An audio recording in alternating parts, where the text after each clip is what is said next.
ये दुनिया वाले क्या प्रेम का दर्द समझेंगे। एक एक पल युग के समान लगता है। जब कृष्ण छोड़ के गए ना गोपियों को, श्री राधा रानी को,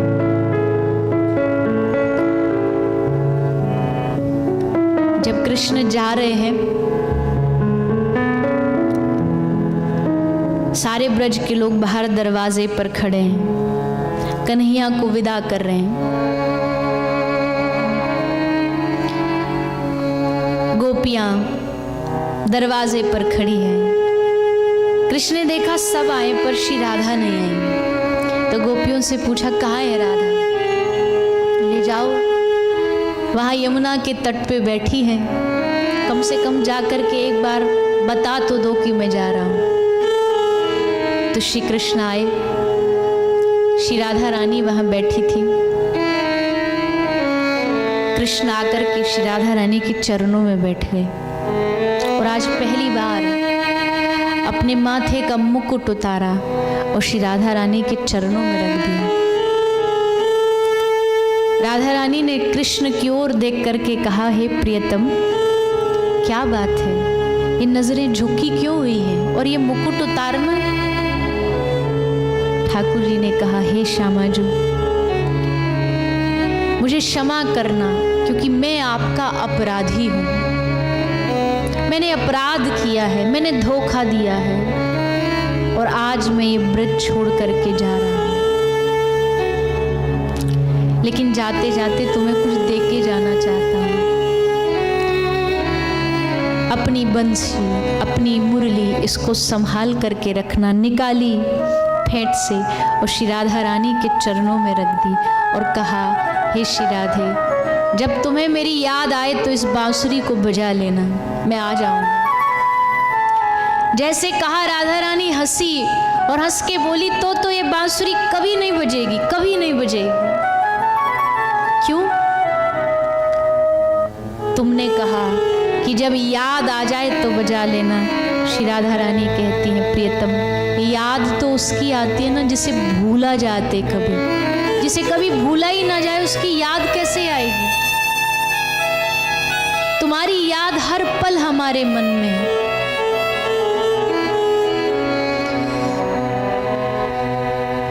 तुम्हारी याद हर पल हमारे मन में है।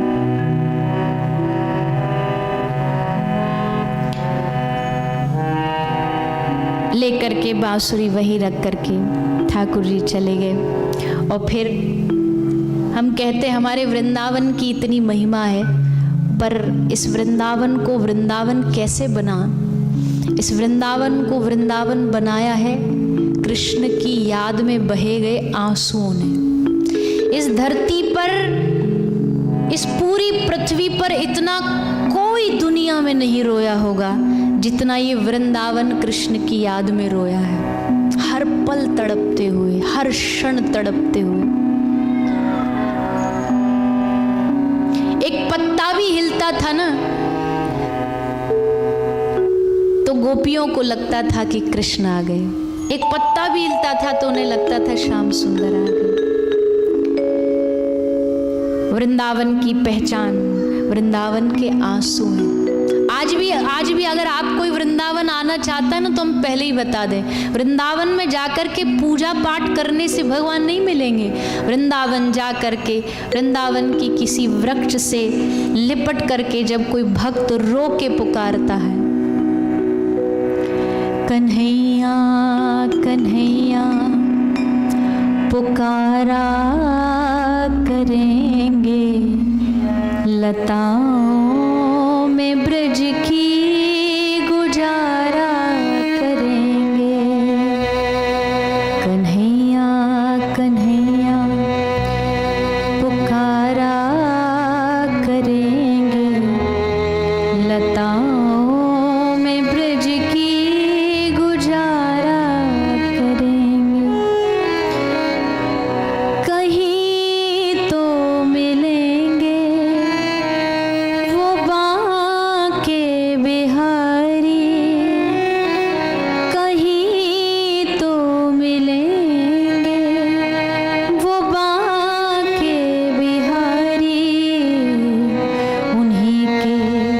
चरण चित लगाया करेंगे कन्हैया कन्हैया, पुकारा करेंगे लताओं में ब्रज की गुजारा करेंगे।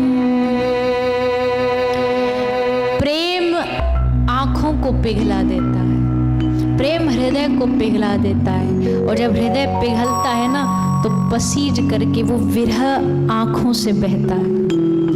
एक बात बताएं, इस पूरे संसार में इतना कहीं सुख नहीं है जितना सुख एक भगवान की याद में आंसू बहाने में।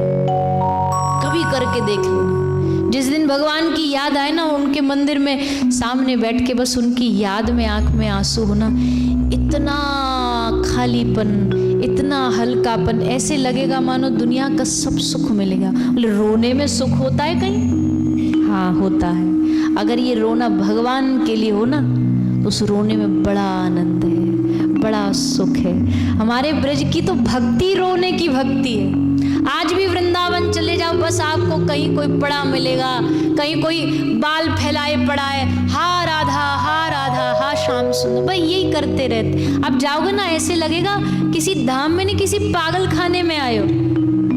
ऐसे ऐसे पागल है वहां, अच्छे बढ़िया बढ़िया घरों के पढ़े लिखे लोग आए वृंदावन में। किसी ने कहा देख भाई वृंदावन जा तो रहा है पर एक वार्निंग है, वहां एक बड़ा खतरनाक जादूगर रहता है, बच के रहना उससे। कहीं मिल गया तो बोले देखना मत, बोले देख लिया तो बोले बातें मत करना, बातें कर ली तो बोले उसकी बंशी मत सुनना, बोले बंशी सुन ली तो बोले उसकी मुस्कुराहट मत देखना, बोले मुस्कुराहट देख ली तो बोले गया फिर तू काम से।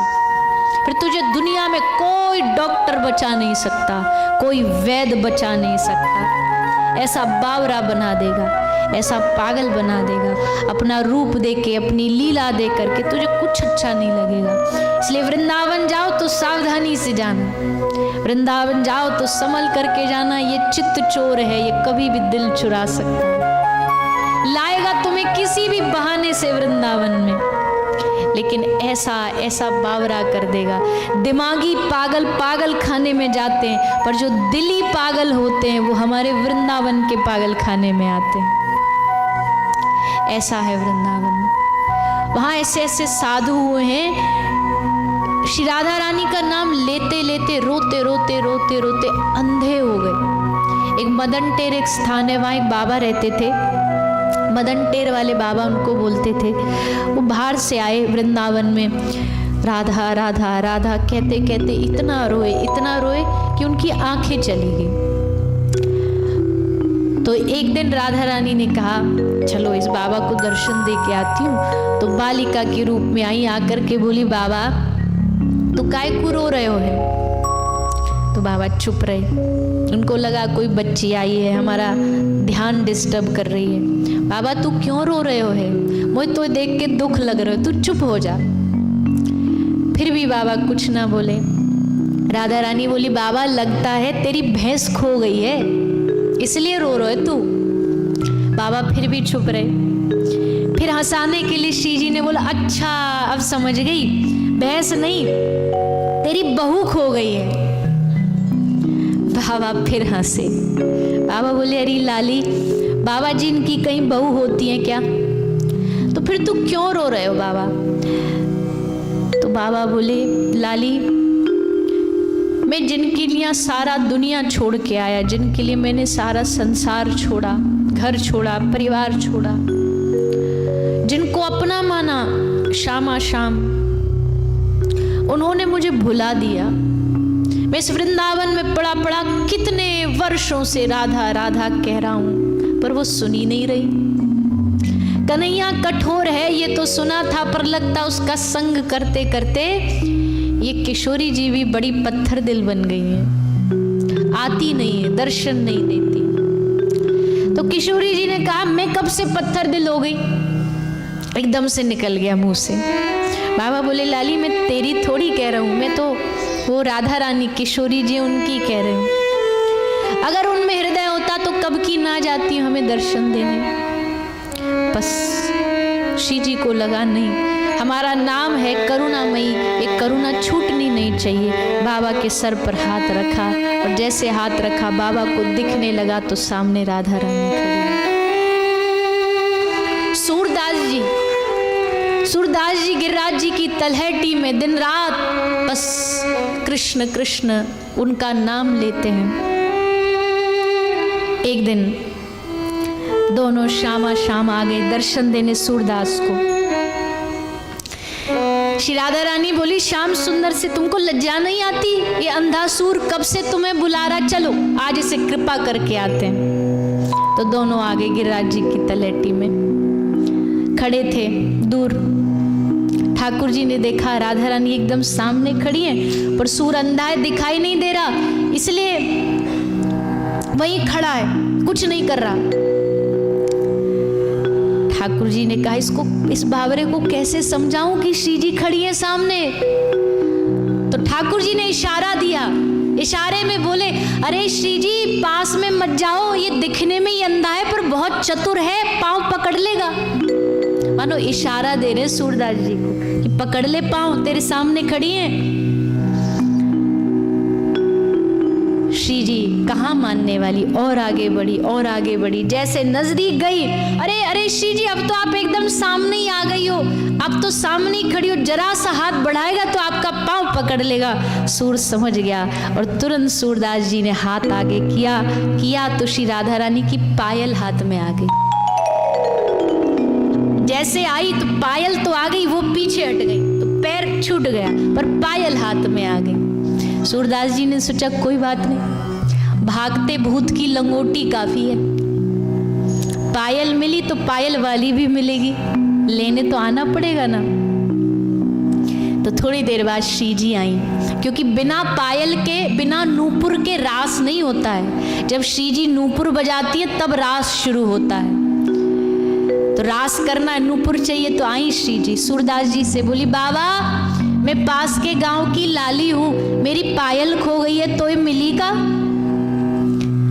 सूरदास जी बोले, पायल हाँ मिली तो है, पर हम कैसे माने कि लाली तेरी पायल है, तू इसकी असली मालकिन है? एक ही बात है, दूसरी पायल दिखा।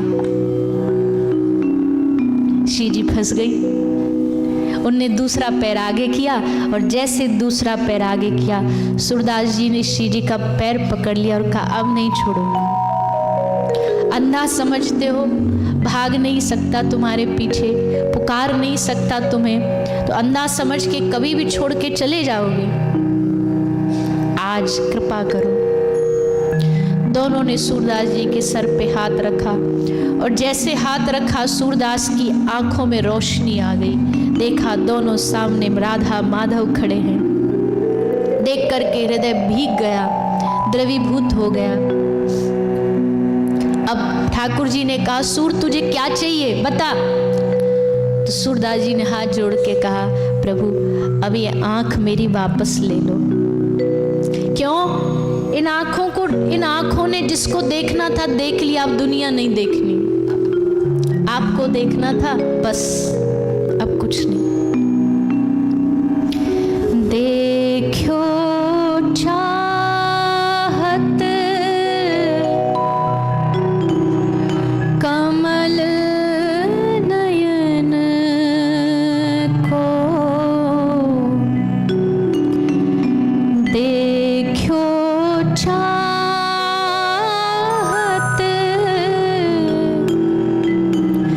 कमल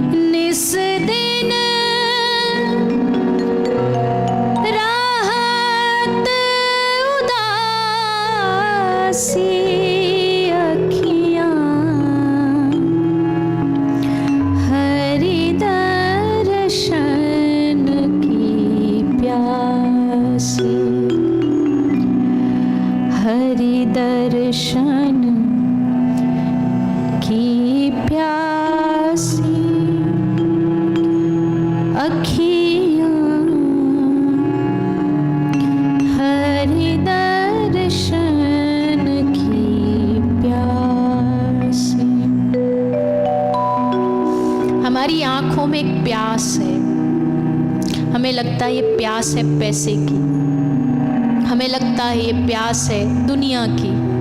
दुनिया मिल भी जाती है, पैसा मिल भी जाता है, फिर भी ये आंखें तृप्त नहीं होती। क्यों? क्योंकि इन आंखों को दुनिया नहीं देखनी, इन आंखों को अपना प्रियतम देखना है। पर हम माया में फंस करके अपनी आत्मा की पुकार को दबा देते हैं। हम अपनी आंखों की पुकार, कानों को दुनिया की बातें नहीं सुननी, इन कानों को कृष्ण नाम सुनना है। ये जिह्वा केवल अच्छा अच्छा खाने के लिए नहीं बनी है, ये जिह्वा उनका गुणगान करने के लिए बनी है। ये आंखें दुनिया के रंग देखने के लिए नहीं बनी है, ये आंखें दुनिया का आकर्षण देखने के लिए नहीं बनी है। ये आंखें बनी है कि एक बार मुझे मेरे जीवन आराध, मेरे प्राणाधार, मेरे प्रियतम, मेरे सखा त्वमेव माताश्च पिता त्वमेव, वो मिल जाए। बस एक बार उन्हें निहार लूं, एक बार उन्हें देख लूं। जब तक ये आंखें उन्हें देखेंगी नहीं, ये तृप्त नहीं होंगी, ये तड़पती रहेंगी। सब पाके भी ये जीवन अधूरा रहेगा, लगेगा सब खाली है, कुछ न पाया, कुछ न मिला। सूरदास ने कहा तुम्हें पा लिया, अब दुनिया नहीं देखनी, अब ले जाओ इन आंखों को। आंखें वापस ले ली। पुष्टि का जहाज कहा जाता है सूरदास जी को।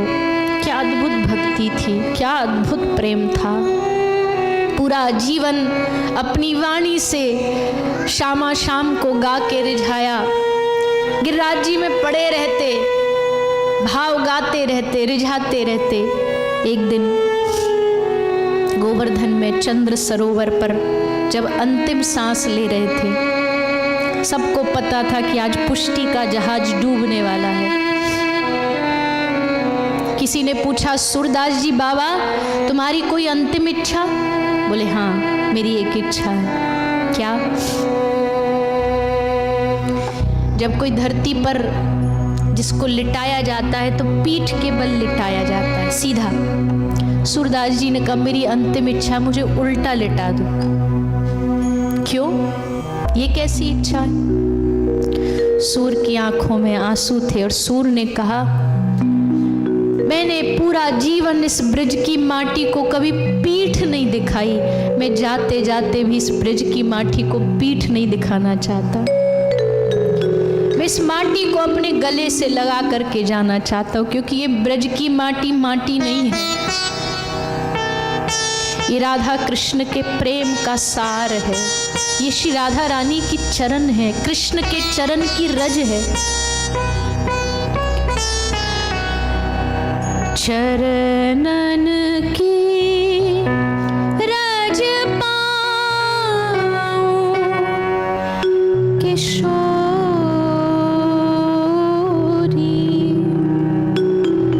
चरणन की रज पाऊं। ये चरणों की रज है, ये प्रेम की प्रतीक है। वृंदावन की माटी माटी नहीं है, वृंदावन की माटी जादू है, चमत्कार है।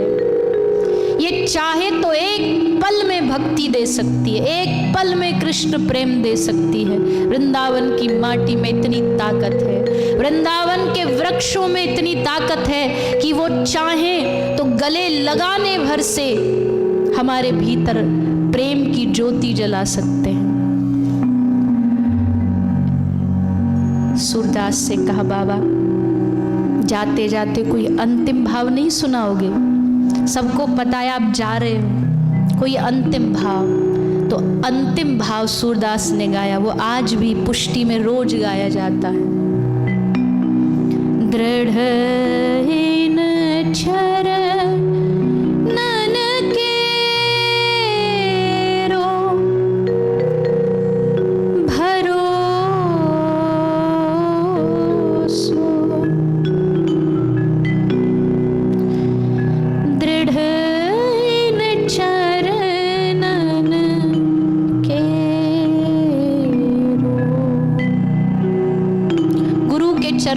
अलावा और किस पे भरोसा करें?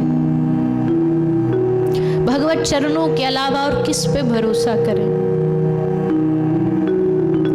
ये चरण ही तो हैं जो संसार के जाल से बाहर निकाल सकते, वरना सूरदास कहते नाचो बहुत गोपाल अब में। हे नाथ, कितने जन्म बीत गए नाचते नाचते, इस माया में फंसते फंसते।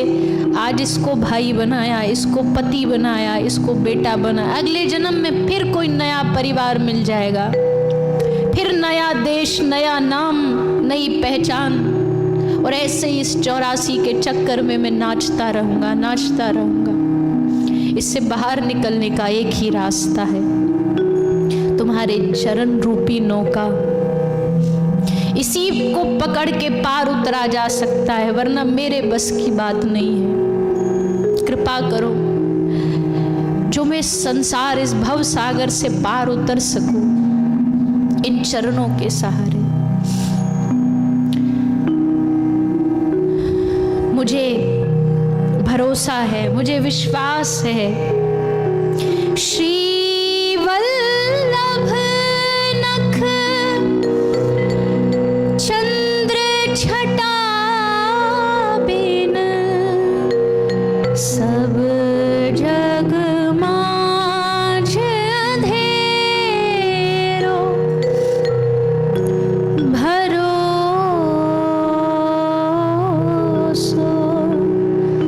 दृढ़ इन चरणन केरो।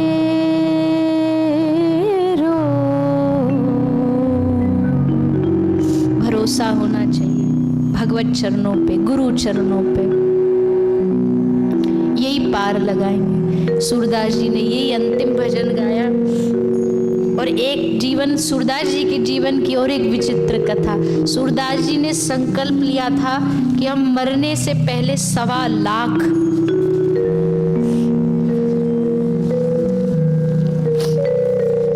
हम 1.25 लाख पद लिख करके जाएंगे मरने से पहले। लेकिन 1 लाख पद ही लिख पाए थे वो, 1 लाख ही भजन पूरे कर पाए थे कि उनकी मृत्यु आ गई।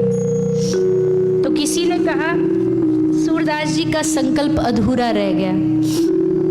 लेकिन भक्त का संकल्प कभी अधूरा नहीं रहता। भक्त का संकल्प भगवान पूरा करते हैं। भगवान ने कहा 25,000 पद हम लिखेंगे। और सूरदास जी के नाम से भगवान ने 25,000 पद लिखे। दोनों में कैसे डिफरेंस पता लगता है कि सूरदास जी ने कौन सा लिखा और भगवान ने कौन सा लिखा है। जिस पद के भजन के लास्ट में लिखा हो ना सूरदास कहे, तो वो सूरदास जी ने लिखा है। पर जिस भजन के लास्ट में लिखा हो सूर श्याम, तो समझो वो भगवान कृष्ण ने लिखा है। भगवान ने संकल्प पूरा किया सूरदास जी का। ये सब बातें भैया प्रेम की हैं। सबका सार एक ही है, प्रेम। आज संसार में लोग पूजा पाठ सब कर रहे हैं, पर उन्हें भगवान से प्रेम करना नहीं आता। और बिना प्रेम रीझे नहीं तुलसी नंद कुमार। तुलसीदास जी कहते हो भगवान को कैसे रिझाओगे? पैसा दे करके, पद दे के, प्रतिष्ठा देके क्या भगवान उससे खुश हो कर पाओगे? बोले नहीं। तो कैसे प्रसन्न करें? बोले भगवान को प्रसन्न करने का एक तरीका, राम ही केवल प्रेम प्यारा, जान ले हुसो जान निहारा। डंके की चोट पे तुलसी बाबा कहते जान लो भैया, इनको प्रसन्न करना है तो ना तो ये तुम्हारे सोने से न चांदी से, बुरा नहीं मानिए, पर कई लोग भगवानों के मंदिर में हमने इतने लाख का सोने का मुकुट चढ़ाया बहुत अच्छी बात है, पर क्या इससे भगवान खुश हो जाएंगे? लक्ष्मीपति को अगर तुम 2-4 करोड़ का सोना चढ़ा भी दोगे तो कैसे खुश कर पाओगे उनको? उससे खुश नहीं होंगे। वो कब खुश होंगे? जब उनके सामने आप कहो हे प्रभु आप हमारे हो, हम आपके हैं, तू मेरा है, मैं बोलिए ना, तू मेरा है मैं तेरा हूँ। क्यों रोज नहीं कहते हम भगवान से बात, मैं तेरा हूं, हे प्रभु मैं तेरा हूं। हम संसार में सबको कहते हैं हम आपके हैं, तुम हमारे हो, पर भगवान के लिए क्यों हमारे मन से रोज, अपने मन को रोज कहिए कि तू उसका है, तू भगवान का है, तू उसका अंश है। उससे अलग रहेगा तो तड़पेगा सारा जीवन। जितना उसके पास जाएगा, करीब जाएगा, उतना ही पायो परम विश्राम, उतना शांति मिलेगी। क्यों कृष्ण नाम कहने पर, क्यों राधा नाम कहने पर, क्यों जय श्री राम कहने पर मन को शांति मिलती है? क्योंकि ये आत्मा उससे जुड़ी है। जब शरीर को भूख लगी और खाना मिल जाए तो कितना आनंद आता है, वैसी आत्मा को जब कृष्ण नाम मिल जाता है ना तो आत्मा तृप्त हो जाती है। यहाँ बैठे हो, यहाँ जब कृष्ण कृष्ण राधा राधा बोलोगे, जय श्रीमन नारायण जय स्वामी नारायण बोलोगे तो उससे शरीर तृप्त हो ना हो पता नहीं, पर गारंटी है कि आपकी आत्मा यहाँ से एकदम फुल, जैसे भूख से प्यासा किसी को खाना मिल जाए ना वैसी आत्मा तृप्त हो जाएगी। आदमी का स्वभाव प्रेम है, मनुष्य का स्वभाव प्रेम है, पर हम प्रेम भूल जाते हैं। और आगे कहते प्रेम सीखना है तो ब्रज की गोपियों से सीखो।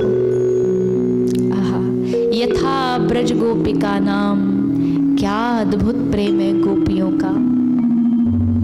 लुट गई, जीवन लुटा दिया कृष्ण के लिए, उफ तक नहीं करी। कृष्ण छोड़ के चला गया, ठीक है, तत्सुखे सुखित्वम, तेरी मर्जी, तुझे दूर रहना पसंद है, जीवन भर हम नहीं बोलेंगी कि तू पास आ जा, तू दूर रहे, तेरे सुख में हम सुखी हैं। एक बहुत प्यारी कथा है। भगवान श्री कृष्ण द्वारिका गए, 16,108 शादी हो गई। भगवान की रानियों को हमेशा कृष्ण से कंप्लेन रही। कंप्लेन क्या थी?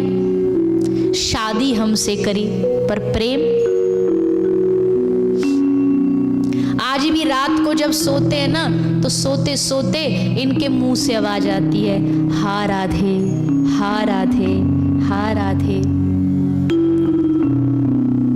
तो ये कंप्लेंट थी रानियों को। एक दिन नारद जी आए, रुक्मणी बोली नारद जी हमारी तो हिम्मत नहीं होती, आप पूछोगे जरा इनसे जाके हमारे प्रेम में कहाँ कमी रह गई, हम कितना प्रेम करती है द्वारिकाधीश से, फिर भी ये आज भी गोपियों से प्रेम करते हैं, राधा से प्रेम करते हैं। नारद जी ने कहा कोई बात, टेंशन नहीं लो, मैं पूछता हूँ। नारद जी गए, एंट्री करी। जैसे करी एंट्री इन्होंने तो देखा भगवान श्री कृष्ण सर पकड़ करके जोर जोर से चीख रहे हैं, हाय राम मर गया, हाय राम मर गया। बोले क्या हुआ? बोले बड़ा सर में दर्द हो रहा है, बहुत तेज सर में हेडेक है। नारद जी बोले पहले बता देते। अब देखो नौटंकी करने में तो एक्सपर्ट है, इनसे अच्छा दुनिया में कोई एक्टिंग नहीं कर सकता। अवार्ड मिले तो इनसे बढ़िया कोई एक्टर नहीं हो सकता। तो लीला पुरुषोत्तम है, सर पकड़ के बैठे। नारद जी बोले तो पहले बता देते। चलो अच्छा कोई बात नहीं, थोड़ा सा इंतजार करो, मैं अभी कोई डॉक्टर बढ़िया एकदम एक्सपर्ट कोई बढ़िया डॉक्टर लेके आता हूँ, MBBS डॉक्टर। ठाकुर जी बोले ये डॉक्टर वाला दर्द नहीं है। तो बोले फिर कैसे वाला दर्द है? बोले इस दर्द को ठीक करने के लिए दवाई चाहिए कुछ अलग, यूनिक। कैसी दवाई चाहिए? बोले हमारे किसी भक्त के चरण की रज मिट्टी चाहिए, उस रज को हम जब सर पे लगाएंगे ना तब हमारा दर्द ठीक होगा। नारद जी बोले ओ ये तो बड़ी अलग वैरायटी का दर्द है। बट चलो कोई बात नहीं, लेट मी ट्राई, मैं जाता हूँ किसी भक्त की चरण रज लेकर के आता हूँ। ठाकुर जी ने कहा अरे नारद तुझे और कहीं जाने की जरूरत नहीं, आप ही हमारे सबसे बड़े भक्त हो, तो आप ही दे दो ना थोड़ी सी रज, थोड़ी सी मिट्टी निकाल करके। हाँ अब ठीक है। तो बोले आप ही दे दो ना मिट्टी निकाल करके। नारद जी बोले अरे नारायण नारायण नारायण, कहाँ मुझ जैसा अधम भक्त पापी आदमी और मेरे चरण की माटी आपके माथे पर, ना ना ना प्रभु ये तो घोर अपराध होगा, हम ये नहीं कर सकते, बट कोई बात नहीं, जल्दी मैं किसी से लेके आता हूँ। नारद जी गए, बाहर 16,000 रानियां खड़ी थी। बोले क्या बोले? बोले बाद में, पहले उनका दर्द ठीक करना है। अभी तुम कह रही थी बड़ा प्रेम करती हैं, लाओ अपने चरण की रज दो थोड़ी थोड़ी। रानियां बोली गजब करते हो नारद जी, हम पतिव्रता नारियां हैं, पति के माथे पर मिट्टी रखेंगी, अपने चरण की माटी रखेंगी, तो हमको तो घोर नरक जाना पड़ेगा। इतिहास में हमारा नाम मेंशन होगा कि रानियों ने अपनी चरण की माटी प्रभु के माथे पर रखी। ना ना ना, ये नहीं, कोई और ढूंढो। तो नारद जी फिर दूसरी जगह गए, सबके पास सबसे यही आंसर मिलता, नरक मिलेगा, पाप जाना लगेगा। खाली हाथ लौटाए नारद जी भगवान के पास, पर प्रभु कोई देने को तैयार नहीं। भगवान ने मुस्कुरा के कहा, मेरे वृंदावन गए थे, मेरी गोपियों के पास गए थे। नारद जी बोले फिर घुसा लाए आप गोपियों को बीच में, उसी की तो लड़ाई है पूरी की पूरी। आपको हर जगह गोपी दिखाई देती है, क्यों देंगी? अरे गोपी तो आपसे इतना प्रेम करती है, क्यों देंगी वो चरण रज? भगवान ने कहा ट्राई तो करो, कोशिश तो करो। चलो गए नारद जी, यमुना का किनारा था, सारी गोपी पानी भर रही थी। नारद जी को देखते ही समझ गई कोई न्यूज आई है, कोई खबर आई है। नारद जी का मतलब द्वारिका से खबर लाते थे नारद जी। नारद जी को देख के खुश हो गई। प्रभु कहिए कैसे प्रियतम, कैसे श्याम सुंदर? बोले अभी तो बिल्कुल भी ठीक नहीं है, बड़ा अर्जेंट इमरजेंसी है। क्यों? बोले सर में दर्द है, माथे में दर्द है। तो डॉक्टर बोल डॉक्टर वाला दर्द नहीं है ये रज चाहिए। कोई भक्त देता ही नहीं, सब घबराते हैं, सब दुखी। गोपी ने कही बस इतनी सी बात के लिए इतनी चिंता में हो? अरे आप कहो तो नारद जी, इस पूरे वृंदावन की माटी को हम चरण रज बना के टन की टन भर के दे देंगे, लेकर के तो जाओ। सबने उठा के मुट्ठी भर भर के नारद जी का झोली करो आगे। नारद की झोली में डालती गई। नारद ने कहा जाने से पहले प्रश्न करूं, गोपी तुझे डर नहीं लगता? वो परम पिता परमात्मा अखिल ब्रह्मांड नायक सच्चिदानंद विग्रह, उसके माथे पर हम अपनी चरण रज लगाएंगे तो कितना बड़ा पाप लगेगा, अपराध लगेगा। तुझे डर नहीं लगता? तुझे नरक का डर नहीं लगता? तब गोपी ने हंसते हुए जो उत्तर दिया वही प्रेम है। गोपी कहती है नारद हम जानती है, अगर हम ये करेंगी तो हमें पाप लगेगा, हम ये करेंगी तो हमें नरक मिलेगा, हम ये भी जानती है। लेकिन कृष्ण को सुख देने के लिए अगर नरक भी जाना पड़े तो एक आध जन्म नहीं, हर जन्म हम गोपियां नरक में जाने को तैयार हैं। कृष्ण को सुख मिलना चाहिए बस। नरक में भी जाएंगी ना तो बड़े शान से जाएंगी कि हम इस नरक में भी आई हैं तो श्याम सुंदर को सुख दे करके आई हैं। उस स्वर्ग में जाके क्या करेंगे जो प्रियतम को सुख न दे पाया? नहीं चाहिए ऐसा स्वर्ग, नहीं चाहिए ऐसा पुण्य, हमारे लिए पाप बेहतर है। हम पाप सहन कर लेंगी पर प्रियतम का दुख नहीं सहन करेंगी। नारद जी ने कहा ये रज, ये माटी द्वारिकाधीश के माथे पे तो बाद में लगाऊंगा, पहले मैं अपने माथे पे लगाता हूं। अपने माथे पे नारद जी ने तिलक लगाया और कहा, नारद भक्ति सूत्र में नारद जी से पूछा गया, नारद जी भक्ति का उदाहरण अगर पेश करना हो तो किन से भक्ति सीखें? तो नारद जी ने लिखा है यथा ब्रज गोपिका नाम, गोपियों से प्रेम करना सीखो। लेकर के माटी नारद जी आए द्वारिका। जैसे आए भगवान श्री कृष्ण के कक्ष में एंट्री मारी, देखा तो एकदम फिट एंड फाइन बैठे थे, कोई दर्द नहीं, कुछ नहीं। बड़े खुश हो गए, बोले आए माटी? बोले दर्द? बोले सब नाटक था। नाटक था किस लिए? नाटक नहीं, ये उत्तर था इन रानियों का जो अभी भी पूछ रही थी ना कि अभी भी क्यों हम इनसे ज्यादा ब्रज की गोपियों से प्यार करते हैं। ये उसका उत्तर है। ये मेरे सुख के लिए जीती हैं। ब्रज के लोग कृष्ण के सुख के लिए जीते थे। भैया जब कृष्ण मथुरा गए, वृंदावन से मथुरा आज भी किलोमीटर्स में गिनोगे ना तो 7 से 8 किलोमीटर दूर है। 7-8 किलोमीटर आदमी पैदल जाके मिल नहीं सकता था कृष्ण से। उद्धव ने कहा गोपी तू रोती रहती है, यही तो है मथुरा, चल मैं तुझे रथ में लेके चलता हूं कृष्ण से मिलवाने। गोपी कहती है नहीं, अगर वो हमसे दूर गया है तो इसका मतलब उसे दूर जाने में सुख है। उसको जबरदस्ती बुलाना, जबरदस्ती मिलना, ये प्रेम नहीं हो सकता। उसको दूर रहने में सुख है। मेरे रोने से तुमको जो आए हंसी, तो मैं रो रो के तुमको हंसाया करूं। सारी उम्र में रोने को तैयार हुआ, तू हंसता रहे, तू खुश रहे। ये प्रेम है, ये प्रेम ब्रज ने सिखाया। अपने आप को मिटा दिया गोपियों ने, बस बचा तो जित देखूं तित शाम ही दिखे। जहां देखो बस कृष्ण ही कृष्ण नजर आता था। तो भैया अच्छा, ये प्रेम की बातें ना हैं तो बहुत बहुत टेढ़ी, ये सबको डाइजेस्ट नहीं होती हैं। हमें लग रहा है कोई, वैसे तो आप सब अच्छे श्रोताओं, पर कुछ होंगे जो ये भी कह रहे होंगे आज कितना क्या टॉपिक छेड़ दिया इन्होंने ब्रज का, प्रेम का, कोई चुटकुला कोई भजन सुनाओ।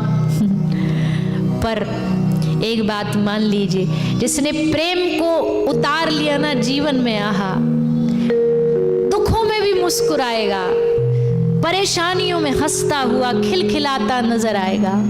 कोई दुख उसे छू ना पाएगा। क्यों? क्योंकि भीतर प्रेम है, भीतर आनंद स्वरूप भगवान है। जीवन मौज में कब कट जाएगा पता भी नहीं लगेगा, पर उसके लिए प्रेम। और प्रेम सीखना है तो प्रेम की यूनिवर्सिटी में एडमिशन लेना पड़ेगा। और प्रेम की यूनिवर्सिटी कौन सी है? तो थोड़ा नहीं जोर से बोलो ना। प्रेम की यूनिवर्सिटी है श्री वृंदावन धाम।